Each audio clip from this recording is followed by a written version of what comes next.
You truly never know what's going to happen in the MLB offseason. And the Boston Red Sox have already started to add to their depth. Join me on today's episode of Locked On Red Sox, where I go through all of the transactions that took place over the last week for Boston. You are Locked On Red Sox, your daily Boston Red Sox podcast. Part of the Locked On Podcast Network, your team every day.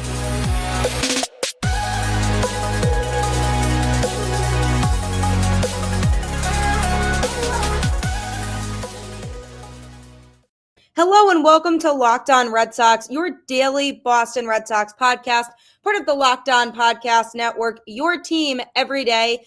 I'm your host, Gabby, former ESPN social media associate and current host of the Boston Balling podcast, and I am here to bring you the latest in all things Boston Red Sox, Monday through Friday, straight to your favorite podcast feed for free.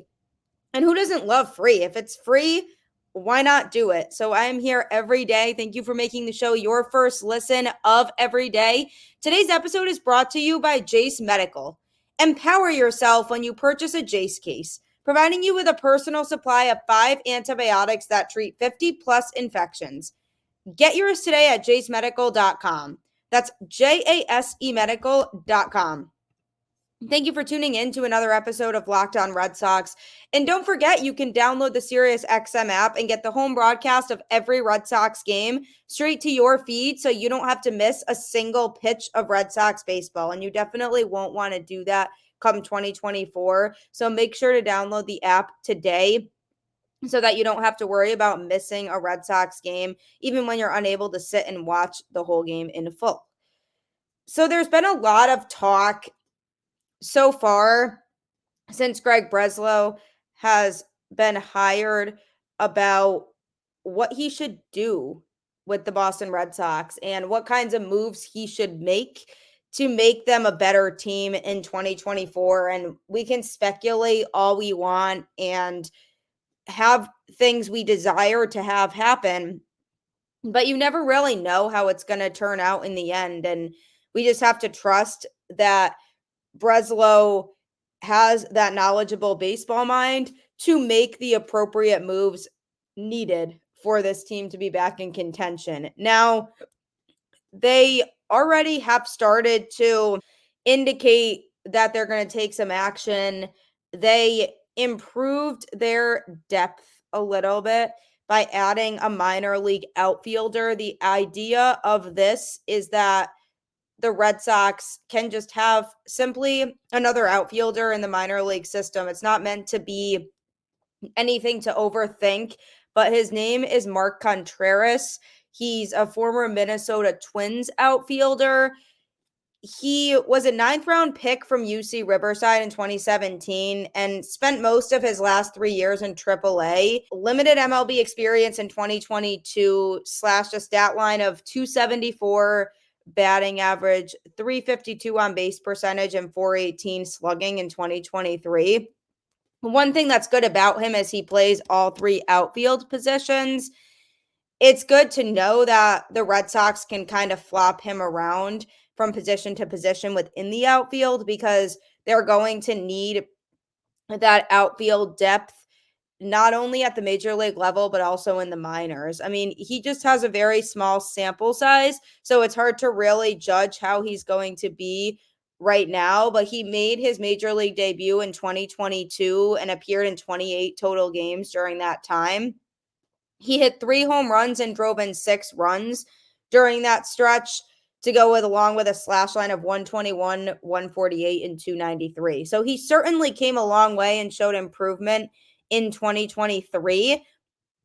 I'd like to see more games from him before judging his ability level at the major league level. But in the minors, he was hitting well overall in a few year span. So he crushed 20 home runs across 114 games in 2021, 15 in 2022 and 102 games, and 10 home runs in 2023 and 90 games. So he's definitely a bit of a power hitter. He will hit the ball out of the park, and Fenway is definitely the type of place for a hitter like that to thrive. So For him, the question is going to become, what is his role going to be? Is he going to be a player who the Red Sox foresee coming up to the majors at some point relatively soon to make an impact? Or is he somebody who's going to hang out in the minors, maybe develop a little bit more, see if the Red Sox can eventually move him in a trade for somebody down the road? Or would he just chill in the minors and just be a simple depth piece? Because right now there is just a lot of players in that outfield between Jarren Duran, Alex Verdugo, Masataka Yoshida, Cedar Rafaela, Wilyer Abreu, Rob Refsnyder. These are all players that as of right now stand in that Red Sox outfield. Now, I'm almost positive one of those guys will be traded, particularly Alex Verdugo would be the guy if I had to guess. But the chances of Contreras seeing time in the majors is very slim. I think it would really just be if one of the guys in the outfield happens to get injured and they need to call somebody up. Maybe he gets his opportunity then, but I think we'll primarily see him in Worcester, spending most of his time there. And also, it obviously just can't hurt to have the depth. This is a move that doesn't really move the needle too much. It's just a situation where the Red Sox needed to feel like they have some sort of security, and it's never a bad thing to have that depth in the system. Breslow definitely obviously has his eye on more things, bigger things. So don't draw the conclusions about what he may or may not do moving forward because he started with a smaller move like this. I think this is more just to get his feet wet, gain that depth in the outfield. And again, you never know how a player is going to pan out until they're actually doing it. So he's shown promise in the outfield in the minors. So who's to say he can't show up at the major league level and do that same thing? I feel like he deserves an opportunity, maybe showcase his skills, and who knows, maybe he does have a chance to come up at some point, or maybe the Red Sox see more value in him than the numbers might show, and they could have been working on a situation to make room for him in the outfield at the major league level that involves moving a couple of their current players. Now, I'm not saying that's going to happen. I likely think one outfielder will be moved, but this Mark Contreras signing to me shows a step forward. They are doing something to take action this offseason, and it proves to me that they are planning on making moves. They have a plan in mind. Craig Breslow particularly has a plan in mind. So I like that something was done to just show that action was taken and the Red Sox aren't sitting around not thinking about moves that make sense to make.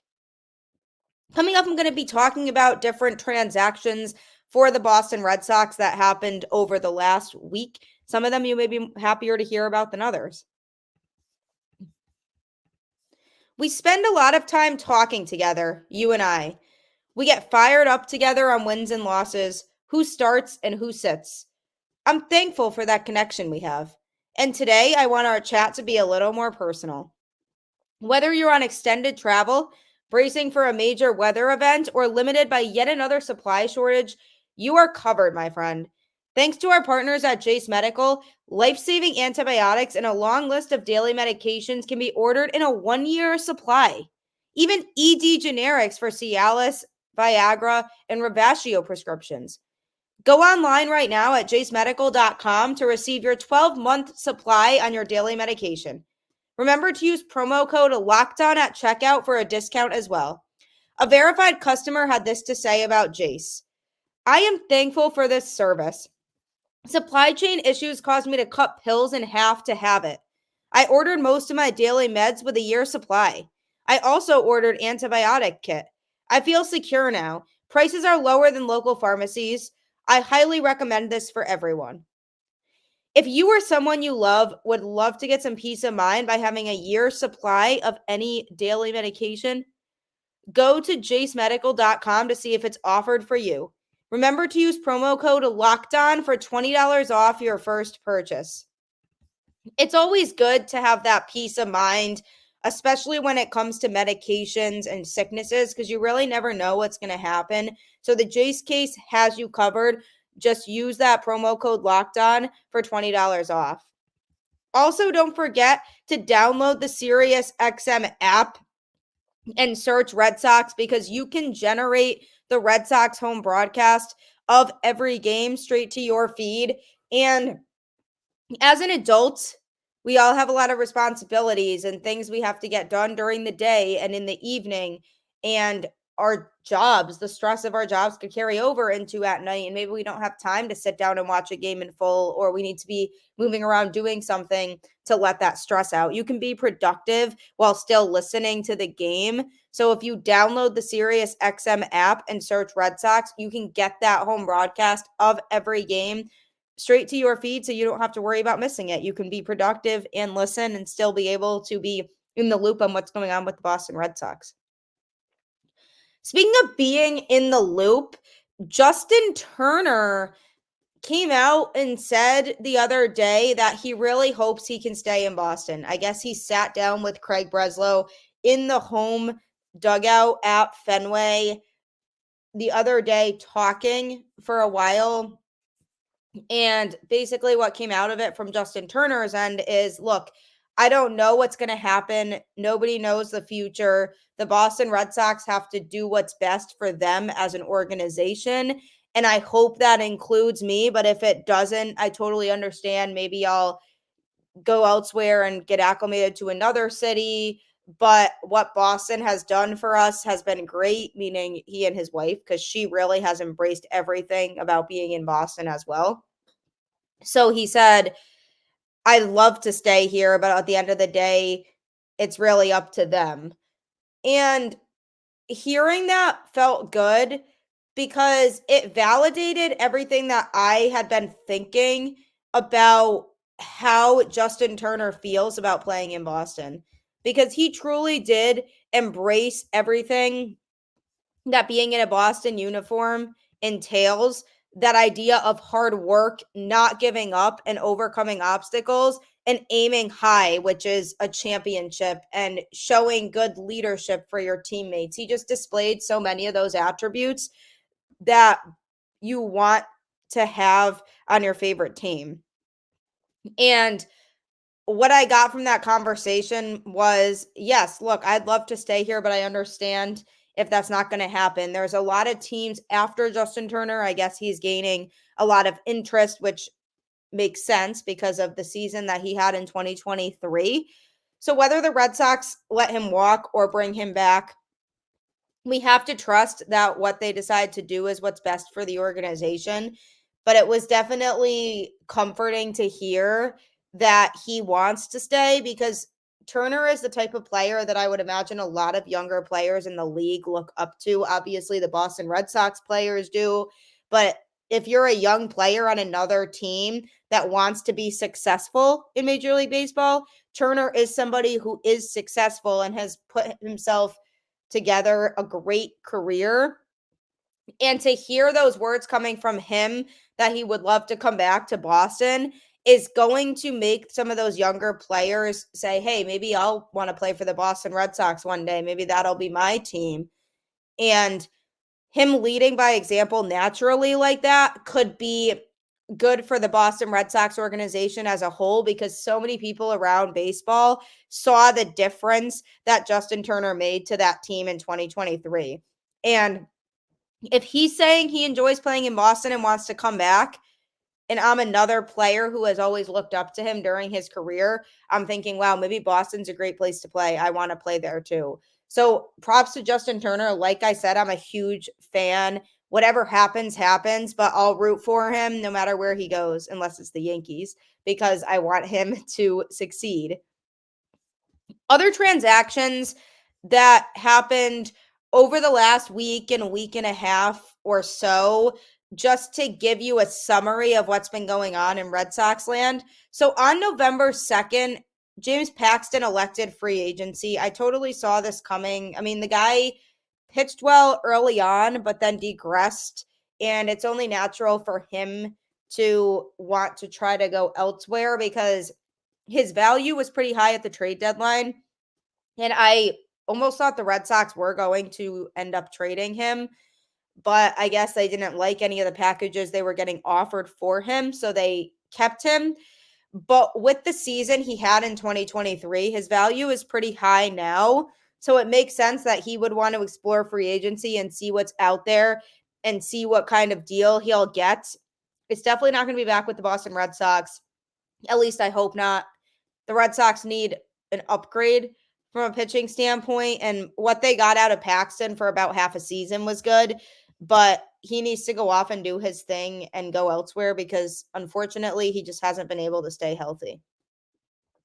That same day on November 2nd, the Red Sox activated shortstop Adalberto Mondesi from the 60-day injured list, but once they activated him, he elected free agency as well. I mean, he didn't play at all. He was injured all season long, so it's hard for the Red Sox to formulate a deal with him that mutually works for both parties when he didn't play. So he wasn't able to contribute, so the Red Sox have nothing to go off of to know if he's somebody that they could see be a part of this team. And it's unfortunate because when the Red Sox signed him, I was actually excited to have him because I wanted to just see how he would get acclimated with playing in Boston with these teammates and how much he would be able to succeed, because you never know with a new player. It could be the right environment for them. It could be the completely wrong environment for them. So I wanted to see what he could do, but it makes sense on both ends that he chose to elect free agency because the Red Sox probably said, look, we don't really have enough to go off of with you. So you owe it to yourself to go out and explore free agency. Also taking place on November 2nd, an outfielder that every Red Sox fan grew to love during the 2023 season was Adam Duvall. He had a very hot month of April before he got injured, and then when he came back from the injured list, he was on fire again at the plate. He decided to elect free agency as well. I figured he would elect free agency. This was kind of a no-brainer to me. He had a good season in 2023, so again, he owes it to himself to see what's out there. I wouldn't count the Red Sox out as a return spot for him. I don't think it'll happen. I think it's more likely that Turner returns than him. But I think from the standpoint of him and his numbers that he had in 2023, his bat will certainly be missed in Boston. But again, with the overcrowded outfield situation, they might be better off just not bringing him back, because what's one less player in the outfield that they have to worry about doing something with or moving. So he elected free agency. I'm sure wherever he goes, he'll succeed because he's a talented player and he's a veteran with experience and he's used to moving around. So I'm sure he'll be successful with wherever he goes if it's not Boston. On November 6th, the Red Sox activated Jarren Duran from the injured list. This one is exciting because obviously he had a fantastic season and provided a big spark for Boston when they needed it at the plate. And his improvement from 2022 to 2023 was very significant. And I was excited about him and the idea of him improving and contributing in 2023, but I didn't expect him to improve nearly as much as he did. So I'm very excited that he's back. He couldn't play the last part of the season because he got hurt climbing over the wall in the outfield trying to make a catch.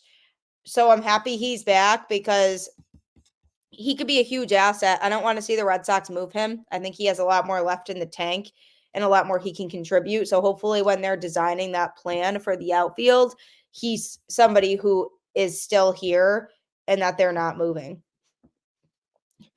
Two more players elected free agency on November 6th that weren't as good for the Red Sox. Joely Rodriguez, he was up and down. He was pitching not so great, and then he pitched well for a few games and then kind of slumped back into not pitching well. He couldn't really stay healthy all season either. So this one doesn't really affect me too much or the Red Sox too much because they know they have to get pitching depth. And they've made that their number one mission for this offseason is to go out and get some pitchers. And Joely wasn't one of their best arms out of the bullpen anyway. Even if he decided not to elect free agency, I would have said find some way to move him or get this guy off the roster because they're at the point now where they can't have mediocre pitchers out of the bullpen. They need competitive pitchers out of the bullpen. And Joely, to me, wasn't competitive enough to be in that conversation of competitive pitchers that the Red Sox need. So him electing free agency just makes sense and is better for the Red Sox. Corey Kluber also elected free agency on November 6th, but good luck to him. Who knows if he's going to get a contract anywhere? I mean, the poor guy just did not have it in Boston, struggled all season long as a starter and out of the bullpen. So if I'm another team, I'm looking at that situation and I'm saying, why would I even bother? Like, why would I sign him? Because what did he do to contribute this season? So I think he's going to have a very hard time finding a team now that is willing to commit to him. And it is unfortunate. I mean, the best he can do is a 1-year deal at this point, but I feel like he's going to be stuck in free agency because nobody's going to bite on him. The Red Sox activated right-handed pitcher Wyatt Mills from the 60-day injured list on November 6th. Can he stay healthy, please? Because the Red Sox could use a healthy pitcher with all of the injuries they had in 2023. That's the biggest thing for me is can he stay healthy and can he stay on the field? Because I think there's potential there. But again, we didn't get to see enough of it because he was injured. And so I would like to see more from him. It'll be interesting to see if the Red Sox keep him in the organization or not. That was the same day Justin Turner elected free agency, and obviously I saw that one coming. It wasn't a surprise. Maybe he'll come back. Maybe he won't. Who knows? But we'll know soon enough. Right-handed pitcher Justin Garza elected free agency as well on November 6th. He wasn't the best. I mean, there were days where I was in on Garza and days where I was completely out on Garza. He was an emotional roller coaster. You never really knew what you were getting from him, and the inconsistency really came back to bite him. So again, he falls into the category of relievers that I could do without because he's not a reliever to me that elevates the Boston Red Sox and makes them a better baseball team. So I'm totally fine with him electing free agency and not coming back in 2024. The Red Sox need to lock in and focus on getting some pitching talent in there that is going to elevate this team. Speaking of somebody who does elevate this team, a Red Sox player that we all know and love recently won a huge honor of an award for the Red Sox. So I'm going to be going into that next. Don't forget that you can subscribe to Locked On Red Sox on your favorite podcast platform with new episodes for free Monday through Friday. Just search Red Sox wherever you listen to podcasts, and you can get the show start to finish in peace, hopefully, and you can talk about all of these moves with me. Just follow me on Twitter at GabbyHurlbut10 and follow the show on Twitter at LO_Red Sox. And you can also continue the conversation by leaving comments on YouTube or just tweeting at me because I'll see those and it's super fun to interact with people. So tweet at me, follow the show, follow my personal account, and definitely check me out on Instagram at Gabby_Hurlbut10. I like to post polls on there sometimes related to baseball and the Red Sox, and it starts generating discussion. I love to be part of the conversation with you, so you should be part of the conversation with me. And don't forget to tune into the other Locked On Boston shows, Locked On Patriots, Locked On Bruins, Locked On Celtics, you name it. We have some great hosts here at Locked On, and if you want to stay well-versed in all of your Boston teams, just tune into one of those shows Monday through Friday on your favorite podcast feed as well, and you'll get all the information on those teams so that you can feel like you're very well versed in what's going on in the Boston sports community, because we wouldn't be Boston if we weren't a very passionate fan base that really cared equally about all of our teams. So check those shows out as well. And don't forget to download the SiriusXM app and search Red Sox, because you can get the home broadcast of every Red Sox game on there. And if you're like me, that means you don't want to miss any pitches or any games. So jump on that while you're subscribing to the podcast, sharing it with your friends. Download the SiriusXM app as well and search Red Sox, and they will have you covered. Who else has you covered? Rafael Devers. The kid is an absolute stud. He's set up for a great career. He's only 26 years old. He's going to have such a fun next 10 years, really, which is crazy, with the Boston Red Sox. He was a 2023 Silver Slugger winner. He was the AL winner at third base. For those of you who don't know, a Silver Slugger Award basically is awarded to the top offensive player at each position in each league. So he was named the Silver Slugger winner for third base for the American League because he was the top offensive player in the AL at that position. He reached the 30 home run, 100 RBI plateau for the third time in his career. This was also actually his fourth season with at least 65 extra base hits and an OPS better than 125. He absolutely hammered the ball overall throughout the season. He had a 55.1% hard hit rate, which is a career best for him. And it was also tied for the sixth highest in MLB. So 55.1% hard hit rate. That's pretty good. That shows that, he's getting that power on the ball and he's hitting it in the right spots. So he's well on his way to be set up for a great career. I know it seemed like his 2023 season was a little bit overwhelming relative to what Rafael Devers can do. But if you think about it, his 2023 season was still pretty good, and it wasn't even him at his best. So he's going to be that guy for years to come now. I don't think he's quite the team leader yet that the Red Sox need, which is why I think they need to bring another veteran in there, whether it's bringing JT back or somebody who can be an equivalent locker room presence like him. But I think in a couple of years, once Devers really fully has that confidence, he can be that guy that is looked up to by everybody in the Red Sox clubhouse and is that guy that can say, hey, I've been here for a long time, so I know the ins and outs of this organization. It's just like Xander Bogaerts. Xander Bogaerts had such a long tenure with the Boston Red Sox, and I thought he was going to retire with Boston, and it was so sad that that's just not going to be the case. Obviously, he did what was best for him. I don't blame him at all for making the decision that he did, and the Red Sox kind of dropped the ball on that. Hopefully he has a successful rest of his career, but Rafael Devers can be that Xander Bogaerts 2.0, that guy that everybody associates with the Boston Red Sox and everybody says is that guy on the team that you can rely on a day-to-day basis. I want Devers to get to that because there were times when I preferred to see another player at the plate over him in 2023. So if he can develop more of that trust by being able to get that big hit when needed in more situations, then fans will totally embrace that and be all about that. But he very much deserves that Silver Slugger Award. I mean, people don't realize how difficult it is to achieve those accolades that he's achieved. So I'm rooting for Devers. I expect a big season out of him in 2024. I think it'll be his time to shine now that he has a year under his belt with the burden of having just signed that contract kind of being lifted a little bit. So hopefully he can go into the season and just stay motivated, stay confident, and just do what Rafael Devers is getting paid to do. If he can do that, there should not be any reason to not have faith. Like I always say, go Red Sox, and I will catch you on the flip side.